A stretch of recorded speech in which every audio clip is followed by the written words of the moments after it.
Bienvenidos a Meditando en la Palabra. Gracias por acompañarnos. Es para nosotros de gran satisfacción saber que usted nos sigue a través del canal de YouTube de la Iglesia Ebenecer Central en Valledupar, Cesar, Colombia. También damos gracias a Dios por sintonizar a Meditando en la Palabra a través de Ebenecer Estéreo 88.2 FM. Le damos la gloria, la alabanza al Señor porque llevamos palabra de Dios a los oyentes. Vamos a tener un tiempo de oración para presentar lo que hoy vamos a meditar. Padre Santo, todas las cosas deben ser pasadas por tu presencia y en este momento disponemos nuestro corazón, nuestra mente, nuestro intelecto, nuestras palabras delante de tu presencia para que seas tú llenándonos del conocimiento que hoy tienes a través de esta palabra. En el nombre de Jesús.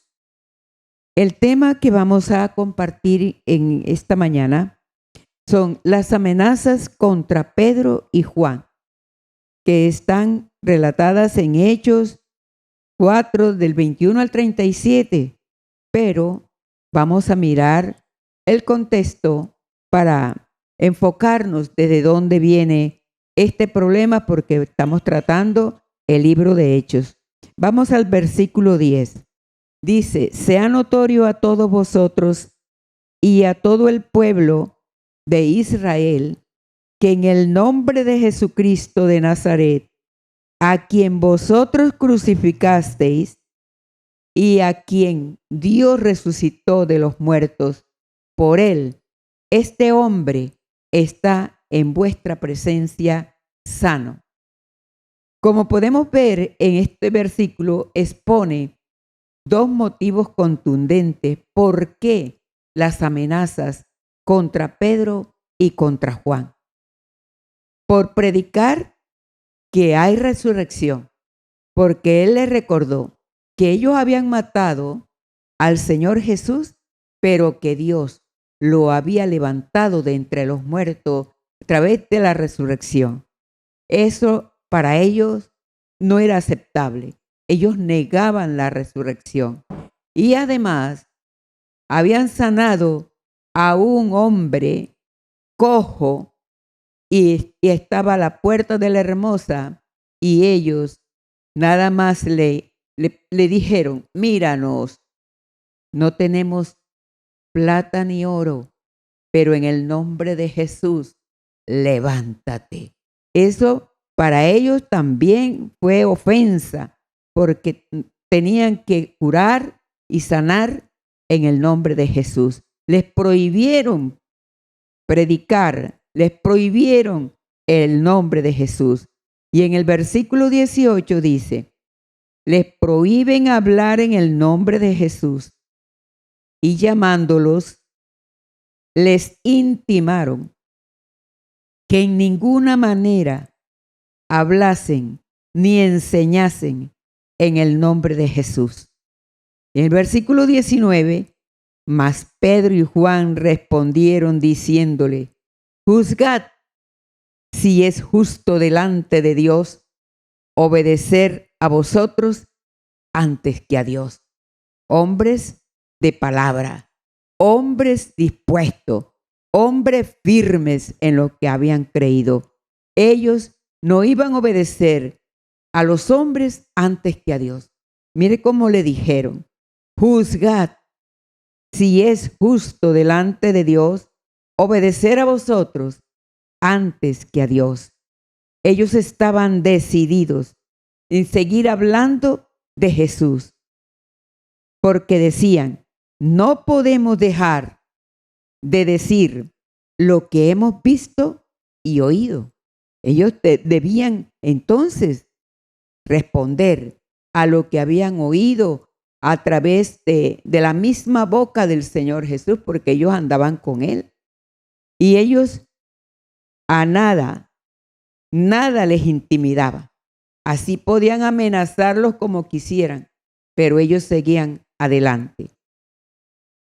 Los hombres del concilio tuvieron que soltarlos porque ya los habían tomado preso a Pedro y a Juan, porque no hallaron, ellos lo tuvieron que mandar, porque no hallaron ningún modo de castigarles por causa del pueblo, porque todos glorificaban a Dios por lo que se había hecho, según el versículo 21 y 22, ya que el hombre en quien habían hecho este milagro de sanidad, porque era cojo y toda la gente lo había visto, lo conocían, tenía ya más de 40 años, ellos viéndolo siempre ahí sentado en el templo de la Hermosa. ¿Cómo iban a negar esta verdad? Entonces ellos también temieron que el pueblo se rebotara. El versículo 23 dice, y puestos en libertad, vinieron a los suyos, vinieron a los demás hermanos y contaron todo lo que los principales sacerdotes y los ancianos les habían dicho. Y ellos, cuando oyeron todo lo que Pedro y Juan les contaron, alzaron unánimes la voz a Dios y oraron. Y usted puede leer esta oración desde el versículo 24 al 30, y qué poder, qué sabiduría, qué unción tenía esa oración. La oración fue tan ferviente y llena de poder que dice en el versículo 31, cuando hubieron orado, el lugar donde estaban congregados tembló y todos fueron llenos del Espíritu Santo y hablaban con denuedo la palabra de Dios. Imagínense esa unción ferviente que había allí en ese lugar, que tembló el lugar según la presencia del Espíritu Santo de Dios, que los inundó a todos, y dice que fueron llenos del Espíritu Santo y hablaban con denuedo, con libertad, con poder, con seguridad, la palabra de Dios. Así que a ellos, ¿quién los iba a callar? Ellos seguían adelante porque tenían el poder del Espíritu Santo. En el momento que ya fueron llenos, aún más se aferraban a hablar del Señor Jesús. ¿A qué dio lugar esta experiencia de unidad, de valentía, de compromiso con la obra evangelística? Era tan firme la unidad en Cristo que dice que los que habían creído eran de un corazón y un alma. Imagínense que ni a veces ni en la familia se encuentra tanta unidad, tanto acuerdo, tanta decisión de estar unido en el alma. Dice, me encantó esta expresión. Los que habían creído eran de un corazón y un alma. O sea que todo era igual, sentían igual, hablaban igual, pensaban igual. Qué unción tan poderosa, qué fuerza, qué firmeza en la unidad. Y ninguno decía ser suyo propio nada. Nada de lo que poseían lo sentían suyo, sino que tenían todas las cosas en común. Bendecimos al Señor por esa unidad, por ese compañerismo que se formó en ellos, en sus corazones. Y con gran poder, los apóstoles daban testimonio de la resurrección del Señor. Jesús era para ellos el centro, la motivación. ¿Cómo van a callarlos? ¿Cómo van a decir que Jesús no resucitó si ellos estuvieron con Él. Bendecimos al Señor. Y esa abundante gracia llegó a ellos, sobre todos, a todos los que estaban allí. Esta meditación es tan hermosa que es bueno reflexionar en nosotros mismos, cómo estamos nosotros en la unidad, en la fe, en la esperanza, en ese Dios vivo, en ese Señor que dio la vida por nosotros, el Señor Jesús. ¡Qué unidad! Esto es digno de admirar y digno de imitar. La unidad que el pueblo tenía, porque ellos predicaban con tanta pasión y era que daban testimonio de todo lo que estaban haciendo y habían creído. Entonces deja interesantes enseñanzas. Usted sabe lo que es que cada uno vea por el otro. Qué compañerismo tan lindo. Nadie tenía, dice ahí en la palabra, que nadie tenía necesidad de nada, porque todo lo compartían. Ahí no había egoísmo. Ahí no decían los hermanos, esto es mío, sino que era un bien común. Gloria al Señor. Qué valentía, qué firmeza, qué convicción de los apóstoles, de Pedro y de Juan, cómo transmitieron esa unción al pueblo y el pueblo los seguía. Por eso fue que se levantaron aquellos con gran celo, porque la gente lo estaba siguiendo y a ellos ya no lo estaban siguiendo. Entonces, compartían las verdades de Jesús con tanto interés, con tanta pasión, que despertaban entre la multitud esa motivación especial. Dice también, la enseñanza que debemos nosotros tener en cuenta es que debemos seguir compartiendo lo que hemos aprendido de la palabra de Dios acerca de la vida del Señor, acerca de la resurrección. Eso lo debe saber las personas que nos rodean, nuestra familia, nuestros amigos, nuestros compañeros. Deben tener en cuenta esto, que la resurrección es una verdad.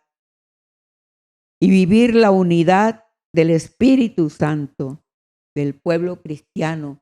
Debemos levantarnos en unidad, mirar, observar qué hermano está necesitado. Uno nada más con la observación puede también percibir que el hermano está necesitado sin que él se lo diga. Vamos a levantarnos en la unidad, en el compañerismo, en la coinonía los unos con los otros. Esa es la verdadera esencia del cristianismo. El amor que nos profesemos los unos a los otros. Dejemos la indiferencia, dejemos el individualismo.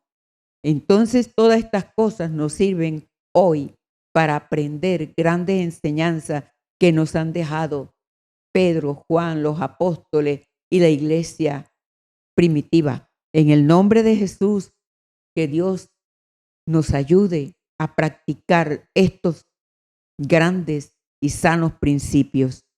Vivir la unidad, el espíritu de compañerismo, en vivir en la unidad del Espíritu Santo, no dejarnos de congregar.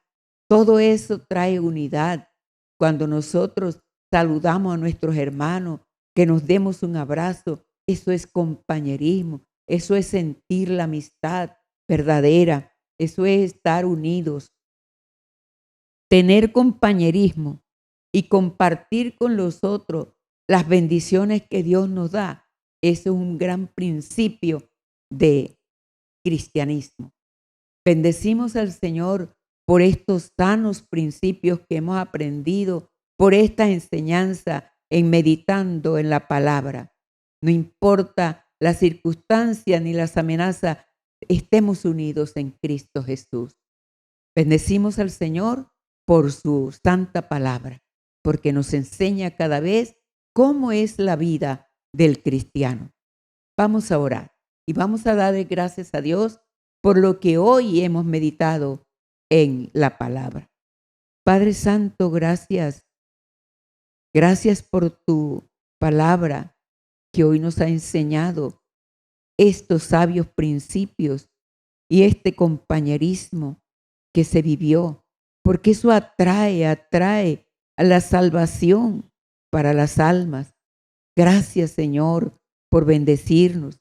Ahí donde usted está, puede decirle al Señor: yo quisiera vivir así. Aún las familias están divididas. Ten misericordia de nuestra familia. Trae salvación, trae vida eterna, trae la gracia de la unidad a nuestra familia, a nuestros hermanos, con nuestros vecinos, con nuestros compañeros, con nuestros amigos, en el nombre de Jesús. Señor Jesús, dígale así: ven hoy a mi corazón, te necesito, ten misericordia de mí, perdona todos mis pecados y hazme parte de tu pueblo cristiano.